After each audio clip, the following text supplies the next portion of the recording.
following is a Comfortably Zoned Radio Network production. Thank you, Tally Olson. We are back with another week of, I'd like to say happiness and joy, but it's been a horrible Mets week.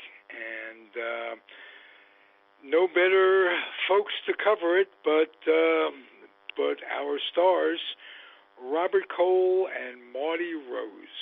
Robert Cole, start with you. What is going on? Well, actually, first, I'd like to, and I mean this seriously, okay, like to commend the Mets team, the players, okay. Probably 5 times this week that I said, this is it, looking at their body language, okay, they're going to come out tomorrow and get destroyed. And yet every single game they came out, they played hard, okay, they took leads, okay, and then the bullpen lost it, or Mickey, made some curious, calls with the bullpen and stuff like that. But, I tipped my hat to the players. Now, after today's game, I don't know how they're going to come out and, finish the rest of the season. But, after Sunday, after Monday, after Tuesday, after Wednesday, each time they came back out and they gave it their all. Okay, and then today, they take a lead in the 9th inning. You think it's all wrapped up. You bring in your lockdown closer.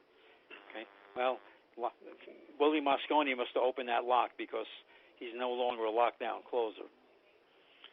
Is he hurt, Marty? What do you think? Not that I know of. I mean, his pitches just look flat. I mean, they're not moving. I watched it. He's throwing fat pitches. It's not that he's lacking velocity. I just think he's got no movement on his fastball.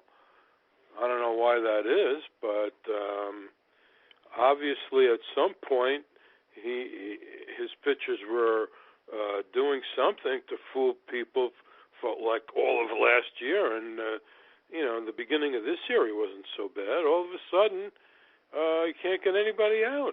I don't get it, but yeah. It's just I think it's just no movement on the pitches. Look fat. Yeah. And now it's become mental as well. I mean, it's in his head. Like I told you guys privately, I would find something wrong with him, whether he really has something wrong or not, and put him on the IL, if for no other reason. Just try to get his head together. Because, some of these guys are so excitable. He seems to be that kind of guy. I don't know what you're going to get, if you put him back out there again tomorrow. Yeah, you got to shake things up. I wouldn't be surprised if they just took him out of the closer role for a little bit and put Lugo in there, because he's the only one that seems to be able to get anybody out on a regular basis, as long as he's not overworked. And if he's just pitching 1 inning at a time, I think he can do that job. Yeah, but Lugo has a hard time coming back the next day. Well, because they're pitching him more than 1 inning a lot of times, because they're afraid to bring in anybody else. I think if he just pitched 1 inning, he could do the job back to back. I think they should give him a chance. I really do. And I don't know whether it's Mickey or Brody, but they've come up with this thing where Lugo pitches 2 innings, and it's been all year that way. Okay, and then he doesn't pitch the next day, and then they try to bring him back and pitch him 2 innings again. And teams know that now. Okay, they also made it clear that Diaz is not going to be brought in for more than a 4-out save. And that came up, on Sunday. Well, why are you letting everybody in the world know that? Okay, teams know, well, we don't have to worry about Diaz as long as there's, more than 4 outs to get. I just don't understand how they do this. It's like they're putting everything out there so all the teams know what's going to go on, and it just befuddles me. Yeah. I wonder if, with things going the way they are, they would consider a bullpen by committee type thing and individual matchups, at least until somebody get it together to prove that he's the ninth inning guy. Yeah, well, the other thing right now, Ralph and Marty, is you don't know who's calling the shots. It's been made public that Brody sits at home watching the games on TV and actually calls down and tells Mickey what to do. That's difficult to manage that way. So the gut reaction has been taken out of it. You got a guy sitting at home, with a martini, deciding who the next pitcher is going to be, and that's just totally ridiculous. Oh, no question about it. How did that come out? Somebody leaked it from inside the clubhouse. Brody was calling down to the clubhouse, and one of the people who probably doesn't have a job anymore leaked it to the press that Brody has been calling down to the clubhouse and actually calling for pitching changes and stuff. Whoa. The question, I guess, is when do they pull the string on the guy? Marty? I would do it as soon as possible. You mean on Mickey? Yeah, oh yeah. Well, you could say on Brody too, but let's start with Mickey. Brody got a 4-year deal, and this is his first year. Right, that's what I mean. So they're not going to fire him. Mickey's got 1 year after this. So you would think that what they would probably do is fire Mickey before the end of the season and just stick Riggleman in there for the rest of the year, and then take the winter to see who the next guy's going to be. But with 3 years left on Brody's deal, they're not going to pull the plug on him this quickly. And I don't think the Wilpons want to pull the plug on Mickey. It's very apparent, that pressure's being put on Mickey to quit. And it's very apparent that Mickey's going right back and saying, well, I'm not quitting, you're going to have to fire me. And right now that's what you have. And that's just, tearing the ball team apart. The players see what's going on. Obviously Mickey's not in charge and he's not making all the calls. And, neither side is going to want to budge yet. It's the players' fault. The whole thing is it's the players' fault. Well, let's just put it on the bullpen, frankly. And truthfully, the starters haven't been that great either. DeGrom's been pretty good. Even Vargas has been pretty good lately. Wheeler's been okay. But Syndergaard and Matz have pretty much stunk out the place. And this is not what we expected, and this is what's putting so much extra strain on the bullpen. The starters have to go minimum of 6, hopefully 7 innings for them to have a chance. Otherwise, forget it, the way this bullpen's been going. Yeah, but, this goes all the way back to the beginning, when Brody took over. We had that conversation about should they, bring in Kyle Bloom, which I think all three of us agreed was the right move. He wanted to start fresh, start by building up the farm system, getting rid of the contracts that they had that were expiring, such as Jay Bruce, Frazier, a couple of others, and start with fresh. Brody came in and talked to Wilpons, silly how, he can quick fix this team. And instead of, shedding contracts, he's now added contracts that's going to, weigh this team down for 5 years. I would have much rather, have not had these older guys, and I bought into it in the beginning myself, but now you look at it, he brought in, guys that were, ready to break, Jed Lowry we haven't seen yet, and I know Ralph says he's a terrific ball player, and he is, but you've added, what did he sign, a 3-year contract, Lowry? So you've added him in for 3 years, Okay, you brought back Familia for 3 years. Cano, which I never was for, you locked in for 5 years. I mean, this has hurt this team tremendously, and I put it all on him. He knew about the bullpen, and yeah, he put some Band-Aids, bringing in Familia, he brought in Wilson. Okay, how often have we seen Justin Wilson this year? Right, 2 or 3 hurt, games. Hurt the whole year. He's been hurt. Familia's been hurt, and then the other guys, been worked out. And the other guy too, Avalon, was another guy that was brought in. He's only pitched a couple of games, and he's hurt. So right. the three main guys he brought in, besides Diaz, the 3 main guys he brought in have all been hurt. Okay, and they all have contracts past this year. So right there, I mean, that's hurting. Diaz, I was going to say tonight when we had the meeting, our call, I would see if I could shop Diaz and get a couple of good young ball players for him. But after his last couple of outings, I don't know what he's worth, to another team, especially one in the pennant race. Mm-hmm. Right. Well, I would say look for somebody who maybe has a closer in the same situation who could just use change of scenery. Could that be it? Well, yeah, it could be. But like Marty said, Diaz just seems to have lost it. Now, I don't know if, playing under a roof in Seattle, made a difference or not. And the American League has several ballparks where you play indoors. I don't know if that made a difference or not, but he just seems to have lost it. But we all know that's the way relief pitchers are. Yeah, look at Robles with the Angels. Yeah, go figure. Right.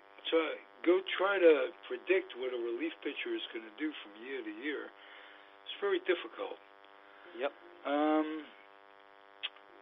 Does Wilpon look at Brody and say, with all those injuries, is it really his fault? Well, I'm not sure what Marty thinks, but if I was the Wilpons, and I don't value their baseball expertise that much. You look at the guys he brought in. He brought in older ball players. Okay, and you bring in older ball players, you're messing with trouble. Yeah, and there's another thing. Somebody made note of the fact that the Mets have 3 computer guys in their analytic department. And the Yankees, for instance, I know the Dodgers have even more, but the Yankees have like 20. So it's just possible the Mets are simply slow to change and adapt to the modern game. Marty. Well, they never had an analytics department until this year. That's true. Yeah, they had to bring in this pitching strategist guy. He's the pitching strategist. One of the new. Yeah. Well, I think it's about having an 82-year-old pitching coach that probably doesn't know what a computer is. So. Yeah, okay. You're probably right, Marty. So the pitching strategist is basically an analytics pitching guy. Yeah. Yeah. Who relates to the younger guys. Mm-hmm. Okay. Hey, spots. Let's look for some. Let's talk about, Marty, let's talk about the draft, okay? And the first 3 players the Mets picked. Oh, okay. Well, I mean, this number 1 pick, Batty, he's playing in Gulf Coast League. I thought he was going to play in Brooklyn, but he's down in the Gulf Coast League in Port St. Lucie. And he started out pretty well. Had a hit in his first game. He had 2 hits and 2 RBIs in the second game. So, he's doing well. And the third pick which was the one that this Allen guy, Matthew Allen. Right. Yeah, he's the one that everybody shied away from because he was asking for big bucks, and it was almost a lock that he was going to, I think, UF. Florida. I think, yep. yeah. So, but they signed him. You know, they just signed him a couple of days ago. So that's a big deal because people are saying it was, you know, first round talent in the third round. So that sounds very good for the future. Yeah, and you know they did something unique. You know, I was listening to some of the scouts the day of the draft when they drafted this Matthew Allen. What the Mets did, you have a bonus pool, okay, and you can use those dollars any way you want. But Major League Baseball sets slot money, what they suggest. You know, it's like the manufacturer's suggested retail price. So number one gets slotted for so much, number two, and so forth. And what they did was they overpaid this guy Matthew Allen.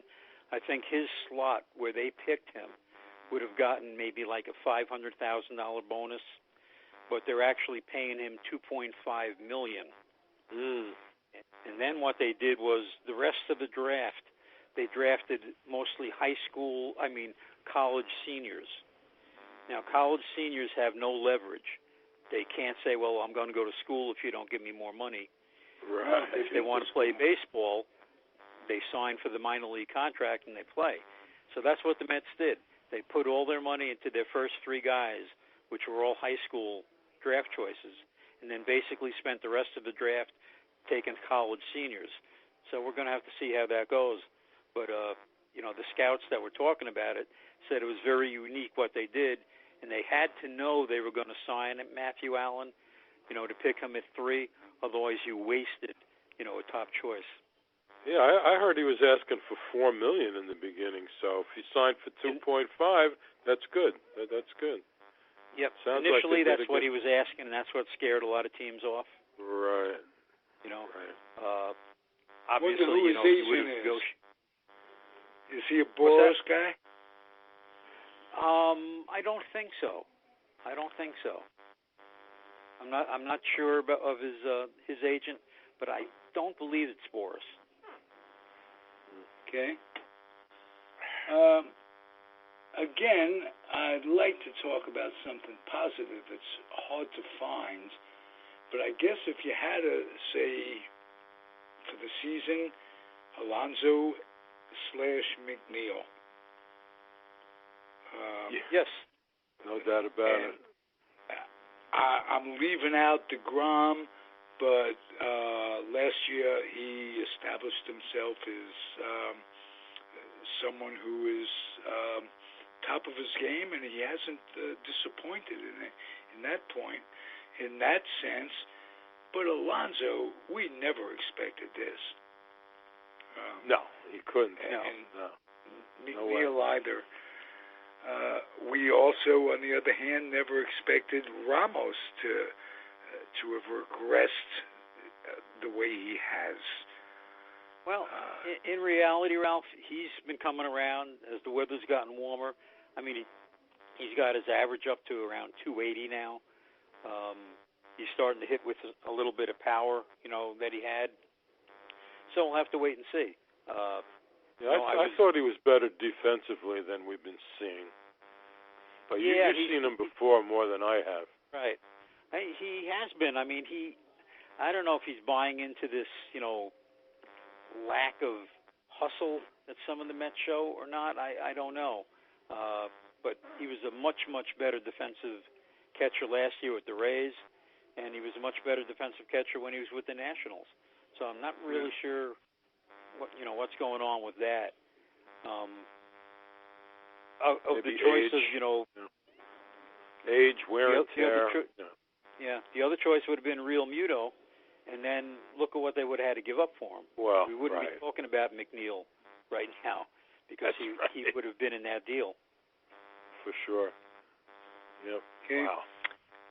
Have the rumors about Callaway's head rolling so to speak. Have they really crested of late? I haven't heard that much about it, Ralph. Besides the fans,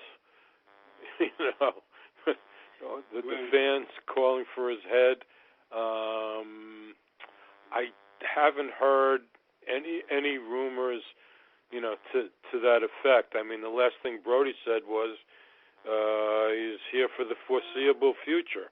Now that nobody knows how long the foreseeable future is, but right. I'm thinking it's at least couple more months, maybe till the end of the season.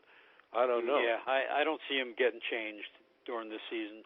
And then, if in fact, Marty and I have talked about it, if in fact Brody's making the calls, okay, Mickey's just a puppet, okay, what other manager's going to even want that right now? Exactly. So you might as well keep the puppet in place and, play out the season. Yeah.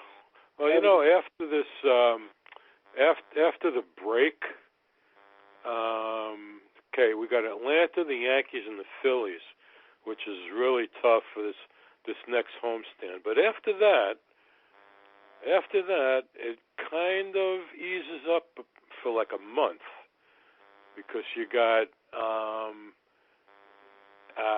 at Miami, and you got 2 at Minnesota, then 4 with the Giants, 3 with the Padres, 3 with the Pirates, 3 with the White Sox, 3 with the Pirates again, and 4 with Miami.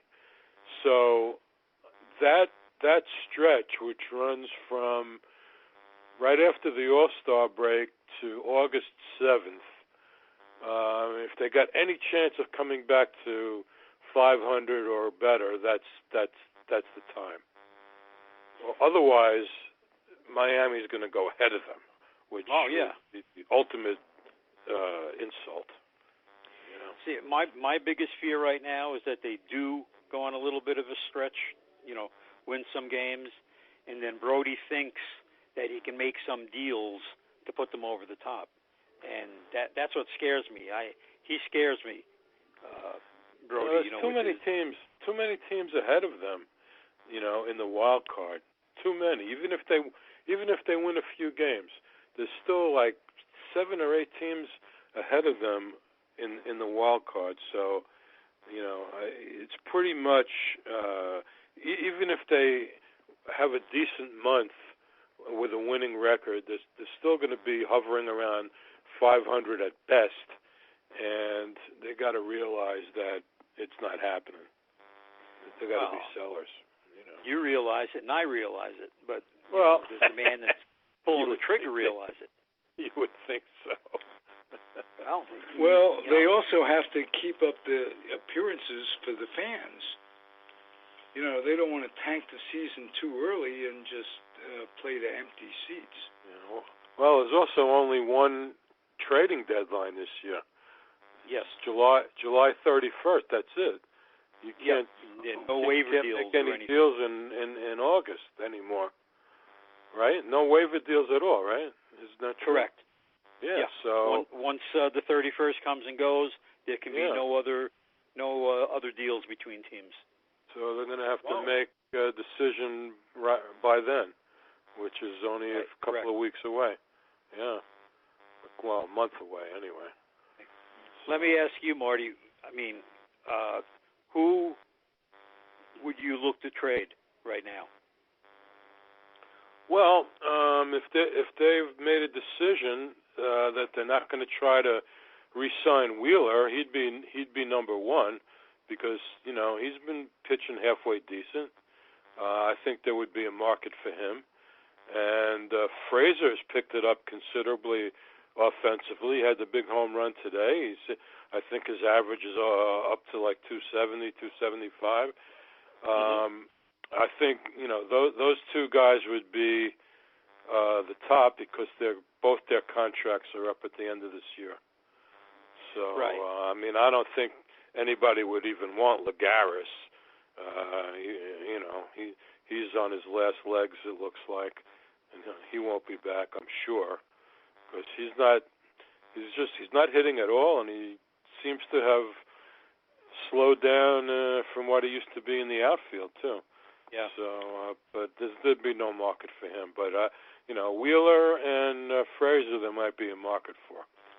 And possibly Vargas as well. That's right. What's That's with right. Rosario at third, at short rather? He's got the heebie-jeebies right now. I think that they're talking about possibly trying him in center field. I think that would be excellent. I think he would profile very well as a center fielder with his bat. I mean, there's nothing wrong with his bat, but and he's fast as hell. Yeah. Yeah, I'd try him out there, definitely. Yeah. Why not? I mean, they got other guys that can play shortstop. Oh, they have a couple of really good guys in the system, yeah. Coming up. I'd also really like to see them trade Frazier and get McNeil, back into the infield at third base. Right. That would go a long way for helping things as well. The only issue there again is they keep saying Jed Lowry's going to come back, and obviously Brody's going to say you got to play him. So you're right back to the square one again, and even if Lowry's what's the point? I mean, if they're already out of it, well, by the time he comes back, which I think they're already out of it now, but when he comes back, what's the difference? It's not going to make a difference one way or the other. Not in the performance of the team. But no. Brody's going to want to get him out there. He paid big money for this guy, so he's going to want him to get out there and play. And that's the same thing with Cano. I mean, there's no reason Cano should be batting third. Absolutely none. Okay? And yet he's out there every day batting third. Now, either Mickey is totally stupid or he's being told you got to bat him third. And so his that's latest what's going statement on. was he's most comfortable there. That's what he said. His words. Oh, yeah, I know. I read that. And that was one of the stupidest things to come out of his mouth. He's most comfortable there. Okay, so when he's hitting 090, okay, and he's still comfortable there, you're going to leave him there. That's what I mean. Mickey's been put in a position where he has to defend things that he's probably not even doing on his own. True. Right, and he had a real gaffe with the press this week as well. Oh, can you imagine the kind of pressure he's on and under? And and then again, is he making the decisions? Would he have brought Diaz in on Sunday and was told not to, and leave Lugo in for the second inning? I mean, and then he's got to defend. Oh well, we thought Lugo could do the job, and Diaz can't, get more than 4 outs. Why can't he get more than 4 outs?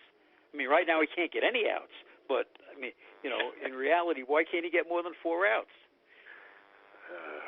Very good question. Ralph, that what that newspaper guy said to Mickey. Now, all he said, to my knowledge, was, "See you tomorrow, Mickey." Now, wait a second. Did Mickey take that to mean like he thinks I'm going to get fired and he's goofing on me, or did he just calmly say, like saying good night, see you tomorrow? It could have been just taken the wrong way, Well, it could have been, but there were 2 guys there, Mickey and Vargas, and they both went nuts.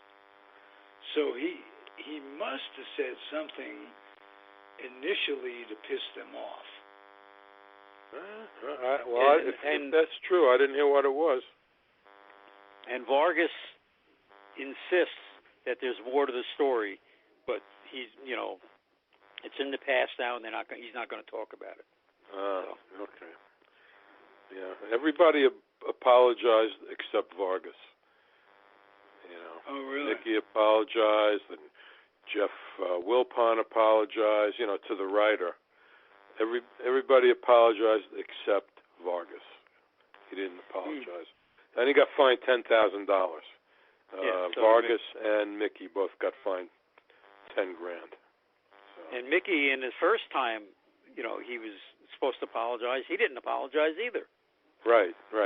All he said was, it was a regrettable thing that happened, and blah blah blah. And and Brody called him back down to talk to the press a second time. Yeah. So it's a total mess. The one classy thing was, DeGrom coming and talking to the press and saying, we had a meeting as players and we decided that one of us is going to speak for all of us, so I'm talking for everybody. And then he went on, and said, this kind of thing can't happen, blah, blah, blah.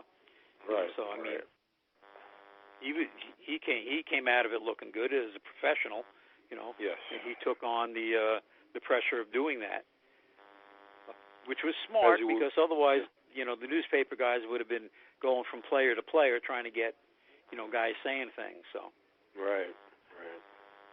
Okay. Amazing stuff. Hey guys, let's talk about the reunion that the '69 Mets have coming up. I think it's a 2-weekend thing. Yeah, it's on Saturday. This Saturday. Oh, it's this weekend. Yeah. Oh, this week. Okay. And, Friday, Saturday, Sunday. They have renamed the address in front of City Park, City Field, 41 Right. Seaver Place. 41 Seaver Way, yes. Yeah. Seaver Way. Pretty cool. That's nice. Yeah, they had announced that a while back, and they had the ceremony today where they made it official. Nice. Next, we need a statue of both he and Hodges out there. Yeah. Well, Jeff made a statement today that they had commissioned the statue of Seaver. So we already knew about that, but he made, the statement at the ceremony today. The official statement. Yeah. Yeah. So. Very cool. Yep. I read on Facebook, Jerry Grody has a page on Facebook, and he's been recounting his experiences. He's somewhere in the South, hadn't been heard from by the Mets for a long, long time, and he was on his way to the ceremony today, and he was very, very excited, and he's getting a lot of kudos from fans that appreciate just how great he was. Oh, yeah. That's good. Yeah, you're right. He doesn't get a lot of accolades from a lot. Yeah, he really doesn't. When people bring the names up, they don't come up with his name in the first few names. That's for sure. Yeah. He was great. And he kind of dropped out of sight there for a while too, down in Texas. Right, for a long time. They didn't know where he was, and they didn't know if it was deliberate, if he was mad, or maybe they were mad at him for some reason. Whatever, it's good to have him back. Oh yeah. Good. Cleon and Shamsky and Cranepool have been very visible, in the last month or so. So they've been there, and that's really, really good. Good to see those guys. Yeah, no question. I heard that Buddy Harrelson will be there. So. Oh, he will. Nice. Yeah. That's nice. I did hear that he was going to make it. Good to hear. And we might have hit upon this before, but I'm learning how, with such class, Cleon Jones has lived his non-baseball life over the years, how much he helps kids, and he's into his city, and this, that, and the other thing. It's nice to see. Oh, yeah. Definitely. Absolutely. Yeah. Okay, guys, this has been a good one under trying circumstances as a Met fan, because we are Met fans first and foremost, and this hurts us. It does. It's terrible. Yeah. I'm like I said, I don't even I'm not even looking forward to watching the games that much anymore. You know, I know I'm gonna watch. I know I'm gonna at least start watching it, but I don't know. It's starting to get to me. I understand. Yep. Let's hope they can streak a little bit this week and cheer us up because we need it. Yeah. Well, maybe let's hope that having the 69 guys there, the fans getting picks into it that up a little bit. Yeah. Yeah, maybe sure. that'll get lift their spirits up. But like I said, I mean, I admire the players. I mean, they've been coming out and playing hard. Yeah. So. I just have one rhetorical question. Is it possible that if a guy has a sore arm, he doesn't have to pitch through it on a major league level? Maybe he can say, well, I'm hurt, I'm going to go down for some rehab, or voluntarily put himself out. Can't we find out, like with Familia, we knew something was wrong, but 2-3 weeks to try to pitch through it, I don't understand that. Well, depends what the doctors are telling them. And it depends what the players telling the doctors too. True. That's the other part of it. Right. They got to be truthful. And how much the doctor is trying to say, well, you're okay, pitch through it type thing, because they don't do that anymore, really. They pay these guys so much money. In the 50s and 60s, yes, players were afraid to say anything, and they were told to pitch through it. That's how they got through it. But teams are very worried about that. They don't want them pitching if they're hurt. They got millions of dollars tied up in these guys' arms. Yeah. Hey, you know what date this is in Mets history? Because I've been doing this thing on YouTube about every day what's going on with the Mets. This is the date in 1962 when the Mets signed Ed Kranepool out of James Monroe High School, and they gave him $85,000. In those days, those were big bucks. He broke all of Hank Greenberg's hitting records at James Monroe. And to give him some credit, he spent 18 years. He was 17 when he was signed. He spent 18 years with the Mets. His one and only team. He most games, most hits, most at-bats, this, that, and if not most hits, most at-bats. He had a stellar career. He was a terrific pinch hitter at the end, and he's beloved. He's recovering from kidney surgery. He got his long-awaited kidney transplant, and to see him on hand for these ceremonies is heartwarming. Oh, yeah. Very good, yeah. Yeah, great, for sure. Great to see. Yeah. Absolutely. All right, guys. It's still good to be a Met fan if you think about it, with the memories and the history. It's all we got. We've tried to play out our option. It's been refused. We're lighters. You may want to ask my television remote how good it is. You did. Heard about At that first, one. I thought you were kidding with that. You weren't. No. You threw the damn thing. Yes, I did. Okay. Yes, I did. Did you have as much heat on it as you thought you would after all these years? Not too bad. The last time I did that, Ralph, I don't know if you guys remember, the New York Giants football were playing the Eagles on a Sunday, and the Giants were ahead, and all they had to do was punt the ball out of bounds and pin the Eagles deep in their own territory. And the punter punted it straight down the middle, and the guy ran the ball back 99 yards to beat the Giants. And that was the and my remote went up against the wall that day as well. All right. So what you need is a backup remote. Yes. With a roll, it'll only come in such and such and such and such. All right, I couldn't get much more silly than this, but at least you threw something that was inanimate. It wasn't like it took a human life or something like that. So you ought to be given a lot of credit for that. I would have jumped out the window, except I live on the ground floor.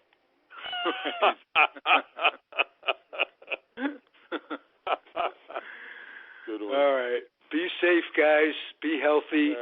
And we'll be back next time. Same bat station. Oh, just one other thing, Ralph. Okay. Yes. Marty and Bernie Rose sound nothing alike. There you go. Okay. All right. I didn't. It's not like I knew Bernie Rose when he was 4 years old working on his first piano. Robert, you know better than me. Well, I spoke to him last night, and I'm speaking to Marty tonight. They don't sound anything alike. Really? Yeah. I honestly hear it. I don't know. Oh, yeah. All right, Bert. Okay, Robert. All right. See you guys next week. time. This is fun under the circumstances. Yes, sir. All right. Stay healthy, guys. Adios, everybody. Thank you for listening. Comfortably Zoned Radio Network, New York Mets baseball. Adios. Good night.